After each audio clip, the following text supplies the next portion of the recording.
wabarakatuh. Kami dari kelompok 4 kajian kurikulum yang beranggotakan 3 orang. Yang pertama, saya Dina Safitri, kemudian ada Fitri Novitasari, dan yang terakhir Ahmad Farikin. Kami di sini akan menjelaskan materi tentang keterkaitan kurikulum belajar dan perbedaan individual. Yang pertama, kita akan membahas tentang pengertian, yaitu pengertian kurikulum, pengertian belajar, dan pengertian perbedaan individual. Pengertian yang pertama adalah pengertian kurikulum. Kurikulum adalah seperangkat isi, bahan ajar, tujuan yang akan ditempuh sebagai pedoman penyelenggaraan kegiatan pembelajaran untuk mencapai tujuan pendidikan. Jadi itu sebagai acuan. Untuk pengertian yang kedua, yaitu pengertian belajar. Belajar merupakan suatu proses yang terjadi pada semua orang memperoleh suatu perbedaan tingkah laku, kemudian pengetahuan dan keterampilan yang mencakup ranah kognitif, afektif, dan psikomotor yang berlangsung terus-menerus.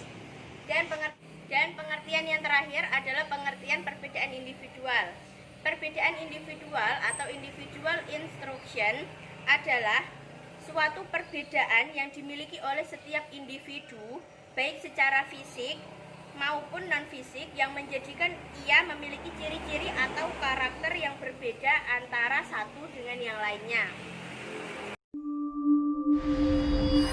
Kedua, yaitu keterkaitan kurikulum dengan belajar.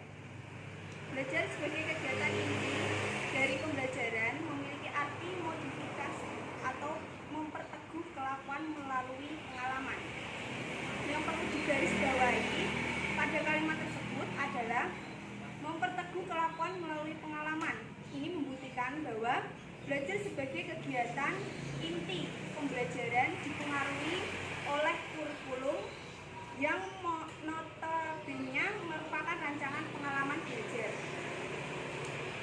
Menurut Peter F. Olivia mengemukakan hubungan antara kurikulum dengan pembelajaran yaitu sebagai berikut. Yang pertama yaitu model dualistis.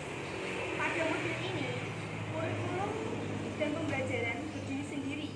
Kurikulum yang seharusnya menjadi pedoman dalam pelaksanaan pembelajaran tidak tampak. Begitu juga dengan pembelajaran yang seharusnya dapat dijadikan tolak ukur pencapaian tujuan kurikulum tidak terjadi. Yang kedua, yaitu model berkaitan.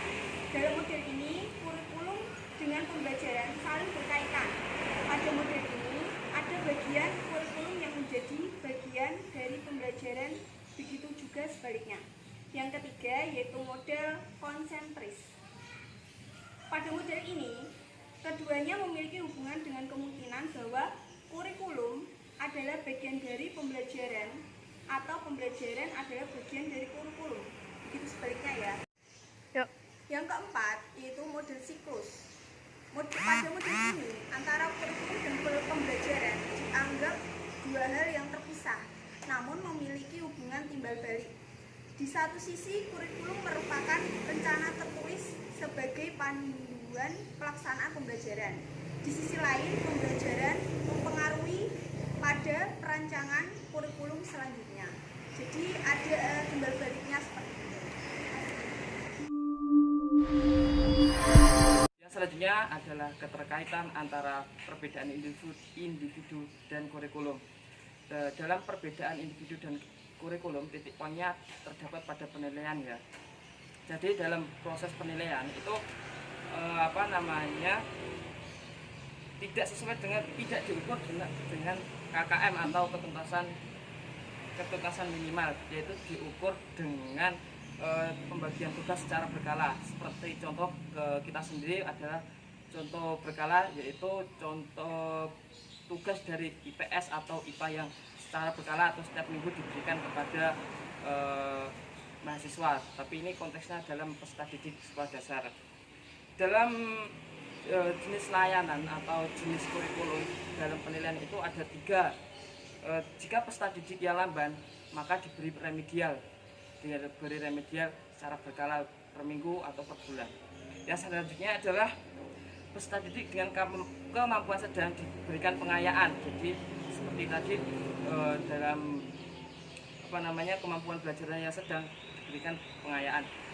Dan yang terakhir adalah apabila peserta didik yang cenderung kemampuan yang lebih cepat diberikan percepatan atau akselerasi.